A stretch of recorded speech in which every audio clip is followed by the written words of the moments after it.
In today's fast paced world, making healthy food choices can be a challenge. Dietitian Frances Wild joins us to talk about simple, practical strategies to make healthy eating easier. Before we get started, tell me in the comments where you're watching from and let us know if it's your first time joining us. Frances, thank you so much for being here with us. Thanks for having me. So, Frances, you've worked with people living with obesity for a long time. I'd like to start out by asking you, what do you feel are the main areas where people really can use support on a weight management journey? I probably would start with mindset. So many people have tried diets and had them fail them in the past. And I want to be really clear on that. It's not that they failed a diet, but unfortunately, they may end up feeling that way. And that really can kind of have an effect on knocking confidence and really disrupt their ability to look at making more changes because of those negative experiences in the past. So, what I try to do is make sure that everyone's aware that this is challenging. There's no one size fits all. And just because something else works for somebody else doesn't necessarily mean it's going to work for them. And understanding that it's beyond just the decisions that we make, in the kitchen or when we're buying food out as well. There are so many different things that we don't have control over when it comes to weight management. So if we can kind of have that self-empathy and understand a little bit more about that, it really allows us to approach weight management with a new mindset, taking a kind of view of being a bit more curious, maybe experimenting with a few ideas to see what truly works for the individual, rather than feeling that we should be kind of squeezing ourselves into this preset dietary prescription plan or something like that. And I think when we can get over that hurdle, really we can start to build tools that work for each individual and help them to move towards the goals that they have. Second would be how to approach non-hunger eating. We eat for so many reasons more than just fueling our bodies, for celebration, pleasure, connecting with others, stress, even boredom. So I think if we can build strategies where we can still enjoy food but learn how to navigate those triggers, it can really help to lead to more sustainable weight changes in the future.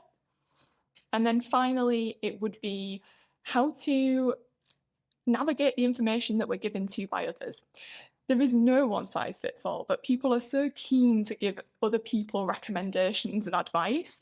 And actually, just jumping straight into that can often have a really damaging effect. So, again, I guess that's similar to my first answer, but what we want to do, make sure is that we really query, is this something that would work for me? Why would it work? Do I understand the background behind that? And if so, how can I go about implementing that in a way that's really tailored to the way that I'm living? So, again, thinking a lot about that sustainability for the future.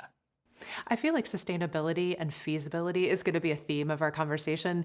There are lots of wonderful changes we can make, but the question is it a change we can make and then stick to, really is the issue, right? Absolutely. Yeah, definitely. I think if you're eating in a way that you don't enjoy, if you feel miserable or hard done by the changes that you've made, it may work in a very temporary fashion, but we're not setting ourselves up for success when we take that approach. So definitely we want to be able to sustain and enjoy the way that we're eating. So we know that our environment can heavily influence our eating habits, from how our kitchens are organized to what's available in vending machines. What are some simple changes we can make to kind of our local environment that can make a big difference in our eating habits? If we're thinking about building an environment to really align with our goals, I'm a big fan of making the foods that we want to eat less of more difficult to eat, or adding friction. Doesn't mean we shouldn't eat them, but if we can plan to have them when we enjoy them the most and minimize temptation when we maybe want to eat them a bit less, that can make a huge difference. So for me, I'm a huge chocoholic. I know if I buy chocolates, I certainly am going to eat them. So if I bought a box of chocolates and left them on the side, without a doubt, within a day or so, they'd be gone. But if I added friction, what I could do is I could put them in a cupboard, so they were harder to reach. Out of sight, out of mind certainly applies here. And if I wanted to eat more of something, I could make it easier for me to do. So maybe if I'm trying to eat more veggies, I would chop them up after I got back from the grocery store and put them at eye level in the fridge. So when I open the fridge, I'm more likely to pick up and snack on, I don't know, the cucumber that I picked up at the weekend rather than those tempting chocolates that are laying on the side because now they're out of the way. Similarly, in other environments. So a lot of my clients find that, coffee shops, those Danishes, they're really, really tempting. I've had some people where they've literally changed the way they walk to the office just so they don't face that temptation. Willpower is not about white knuckling it. In fact, what we can do is create an environment that makes following our goals or makes following that path of eating that we want to kind of follow just much easier, rather than making it harder and trying to resist all of those temptations all the time. So, food packaging and food marketing can be very misleading. How do you help people look at labels and make more informed choices when they're shopping? Food packaging has been designed to sell you something. So, of course, it's going to try and put its best foot forward. I mean, I don't know. I don't think any of us would necessarily think Sour Patch Kids were a nutritious food option. I mean, they're delicious, but I don't think anyone would class them as a health food. But if I was a clever marketer, I could probably even spin that. I could say this is a low-fat product that's low sodium and gives you energy when you need it most. These type of deception, they bend the truth to try and really make us purchase what they're selling. So often what I'll say to a lot of my clients is to question the health claims, if not bypass them on the front of the package altogether and flip the package over. Aesthetics also makes a huge difference as well. So if something looks visually appealing, if it looks, I don't know, kind of in a brown packet, organic, or is green, which often in our heads kind of signals good, that's a healthy option. Just being aware of that can make a big difference in our purchasing options. When it looks to how to decode a food label to really kind of tell how good it is for us, or if this aligns with how we want to be eating, flipping the package over, as I said, can be really helpful, and making sure we're looking at the things that are most important to us. So if someone's concerned about their blood pressure, we want to be looking at sodium. If somebody's thinking about weight, maybe we want to think about how many calories are in this food item. We don't want to be spending hours looking at every single detail on that food label, otherwise it would take days to get around the grocery store.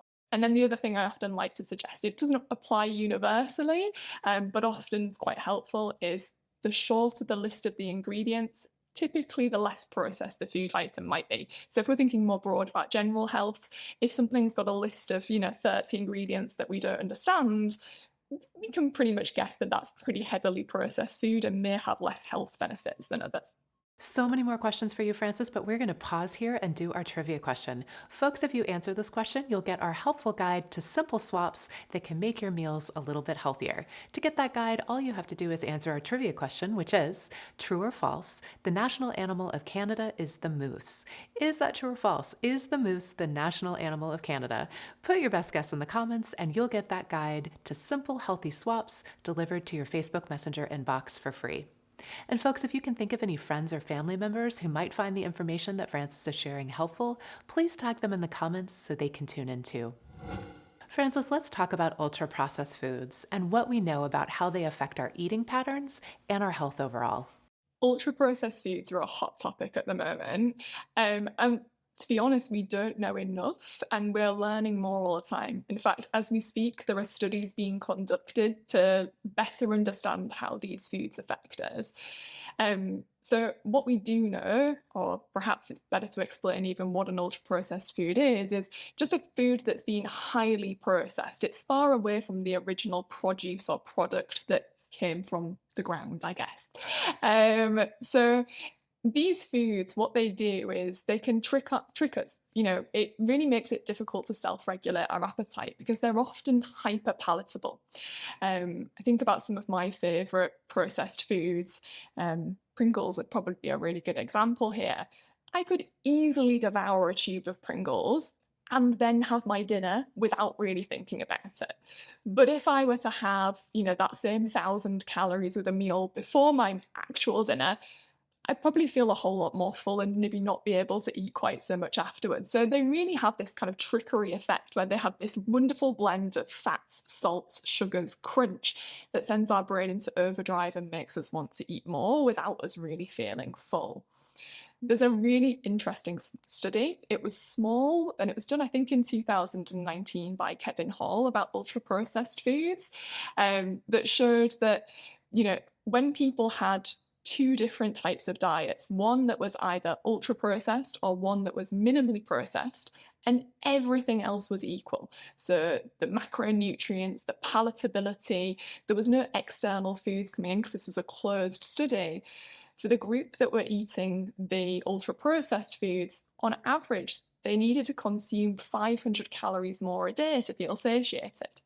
Now, this was a tiny study. I think there was like 20 people doing it. But now what they're doing is replicating this in larger studies to really understand if this is one of the reasons why, nationally, globally, our weights are creeping up, because these foods are tricking our brain's ability to self-regulate.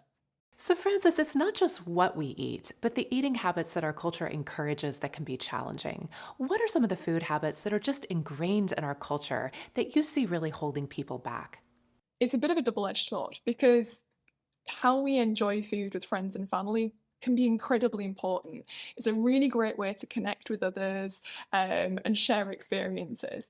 But you're right, the way we see foods can also limit or making healthy eating habits more challenging at times. We use food to show our appreciation or love or affection to people. And if, someone's shown how much they care about you by baking, your favorite cake, it's very difficult to say, oh no, thank you, I wasn't planning on eating that today. There are a few ways to approach this that can be really helpful. One is dependent on who the person is or the people are in your life who might be inadvertently making this tricky. Having an open conversation. For many of us, a learned behavior is that we provide food to each other to show that we care or that we're thinking about somebody. But redirecting that can sometimes be really helpful. So I've had some people where they've told their wives or something that, I really appreciate that you bring back my favorite chocolate bar when you've been to the grocery store to show that you've been thinking of me. But I wonder, would you mind, picking me up that magazine that I really enjoy about my hobbies or something like that? So we have like a different outlet for that affection that can sometimes work. For others, it can be having a bit of a rehearsed response can make a big difference. So thank you so much. That's so generous and kind of you. I'd love to enjoy this, but I've just eaten. I'll take it home and enjoy it later. Or why don't you have some now? I don't want to stop you having that, but I'm a little full. I'm going to have a drink right now, or something along those lines. So kind of practicing how we want to navigate those can make a huge difference. I know that the pressure can be quite intense. I often think of my father-in-law with this. Every time I go to visit him, I get half a cheesecake put in front of me because I once said I loved cheesecake. It's true, I do. But it's really difficult because you don't want to insult somebody. So even with best efforts, we can still get these pressures. I really like the idea of kind of practicing what we're going to say so we aren't caught kind of like deer in the headlights in the moment. What are some creative, healthy food swaps you suggest for people who miss their favorite high-calorie or high-sugar foods? Some of us might want to reduce the calories, the sugar, the fat by simply just having a smaller portion of the existing food. We can truly enjoy the food that we wanted, but maybe slightly less, and bulk it out with something else that might be lower in calories and larger in volume to kind of feel satisfied from that meal or snack. For other people, it might be better to make an alternative. So I know that a lot of the clients I work with enjoy healthy baking. They cut back a little bit on the sugar. They might use applesauce to add moisture, and they enjoy that kind of baking strategy and can eat that more frequently because the calories are lighter and the saturated fats might be slightly lower as well. I think it really depends on the type of food. If you mess with my lasagna, I don't want to eat a healthy version of lasagna. I'd far rather have a smaller serving of the real stuff. But equally, I have a Ninja Creamy, right? Like I often will make a fruit sorbet, throw in some yogurt, maybe even a protein powder, and make a healthy version of an ice cream. Is it real ice cream? No. But is it good enough to hit that kind of little food itch that we might have on an evening? Absolutely. So I think it really depends on what you want from the experience, and then you can kind of work from there. Frances, I want to be really clear here. For many people with obesity, changing our diet and exercise habits alone isn't going to be enough to reach a healthier weight. So we're talking about changing our eating habits for better health and to eat sanely, but not necessarily for weight loss, correct? Correct. That can be really difficult to come to terms with, though, because if we think about everything we read and see about weight in the media, even from seeing medical professionals, we're often told weight loss equals health. And that's not always the case, and it's not always possible. And that's a really difficult thing to get over for many of my clients, because there does become a time when we can't eat any less or move anymore and enjoy that way of living, right? If we over restrict, we over exercise, that's not going to be a sustainable approach, and it certainly isn't going to be someone's best weight. So if we're thinking about making changes, if we look at eating healthier, moving more in a way that we enjoy, that feels sustainable, there are huge health benefits from that. We're going to feel better. We're probably going to sleep better. We might even develop coping strategies to navigate stress and feel more in control of foods. So it's really important to not put the emphasis on the number on the scale. Weight is not a behaviour. We cannot control what that number on the scale says. What we can control are the actions that we're taking and the behaviours that we're building. So, how do you see the role of medications or surgery in the context of a comprehensive obesity management plan? So clinically, these medications are doing phenomenal things. There are options that we didn't used to have. Even when I started out in dietetics, we didn't have access to these type of treatments. But now, understanding that obesity is a chronic condition, it makes sense, and it's amazing that we have access to these types of prescription medications. They have far wider reaching effects than just the number on the scale. I mean, there are lots of studies that show the impact on cardiovascular health, protecting kidney function. I think there's even a recent trial out around sleep apnea. So these drugs can have a huge part to play in someone's, treatment pathway. But that isn't the thing that excites me the most about these medications. It's actually working with people who take them. Seeing people who've worked incredibly hard their entire lives to build healthy eating patterns, have an active lifestyle, and effectively fight their own biology. And then they've been prescribed some of these drugs, and they say to me, Fran, it's literally like night and day. The food noise has been quieted. They're no longer feeling ravenously hungry or not satiated by meals. And all of that wonderful foundational work they've put in, those amazing habits that they've built, now start to work more effectively. And understanding that that long-term treatment can support them long-term for a long time, it kind of gives them confidence in the sustainabilities of their actions. So I think that these medications are a really exciting thing to be introduced, and I think we'll see more and more of them as we go into the future. That being said, they're not for everybody, right? Some people don't need to go onto medication. So having a conversation with your physician about the pros and the cons and how they may affect you is incredibly important. In case you're just joining us, we're here with Frances Wild talking about eating healthy in a sane, sustainable way. And we're giving away our awesome guide that shares simple swaps that can make your meals a little bit healthier if you answer tonight's trivia question, which is, true or false, the national animal of Canada is the moose. Is that true or false? Is the national animal of Canada the moose? Put your best guess in the comments and you'll get that delicious guide delivered to your Facebook Messenger inbox for free. Frances, if someone wants to start making changes to their eating habits to eat more healthfully, where would you encourage them to start? It's going to be different for everybody. So what I often suggest to people is actually doing a bit of brainstorming, thinking about all of the different things that could have an impact on anyone's weight. All ideas, good, bad, practical, not practical, just getting a lot of different ideas of what we could start with. And once we've got those written down, we can start to organise those thoughts.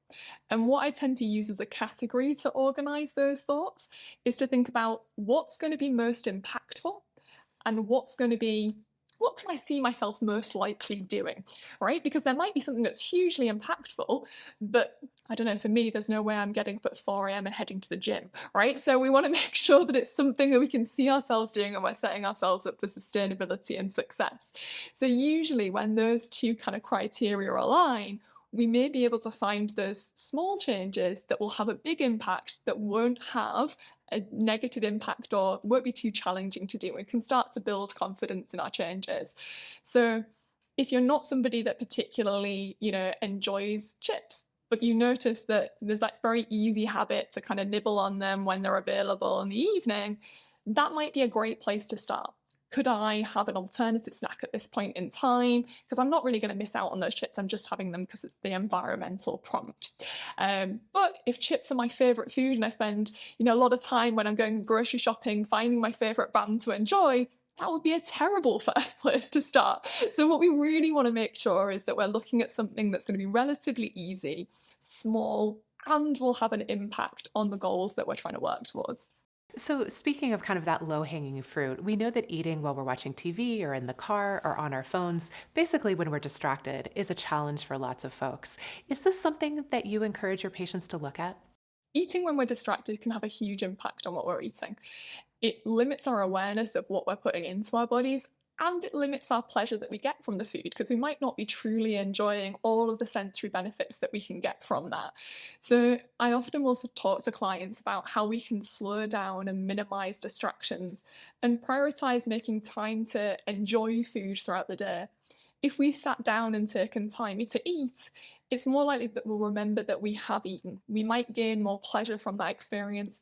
And we may even find that we feel satiated with a smaller portion size.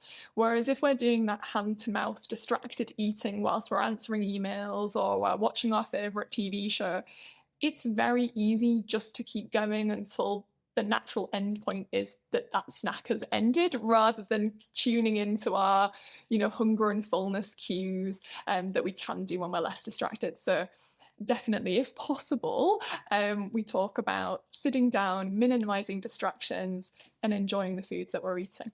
Frances, last question for you. What is the number one thing you wish everyone knew about weight management? It's complicated and there's no one size fits all approach. I know we hear that a lot, but I truly mean it. It's so important to individualize our weight management plans because what works for one person might not work for another. And oversimplifying body weight by talking about just energy balance, calories in, calories out, has a hugely damaging effect on how we approach weight management, how people feel about body weight, and just only enhances the unfortunate and difficult stigma that there still is in today's society about weight. So, what I would say is making sure that we experiment, approach this with curiosity, try different things and see what works for us, and build a way of eating that we can enjoy and we can sustain, and that aligns with those health goals that we have. Frances, thank you so much for joining us tonight. This has been such a fascinating conversation. Thank you so much for having me. I've really enjoyed it. And a big thank you to everyone watching at home. We so appreciate you being here and chatting with us in the comments. Before we go, here's the answer to our trivia question. True or false, the national animal of Canada is the moose? The answer is true. If you didn't get to answer the trivia question, but you'd still like our guide to simple, healthy swaps, just leave a comment for us and tell us what you thought of the show. We will be back to you with a new episode in a few weeks. Until then, please stay safe and take good care. Good night.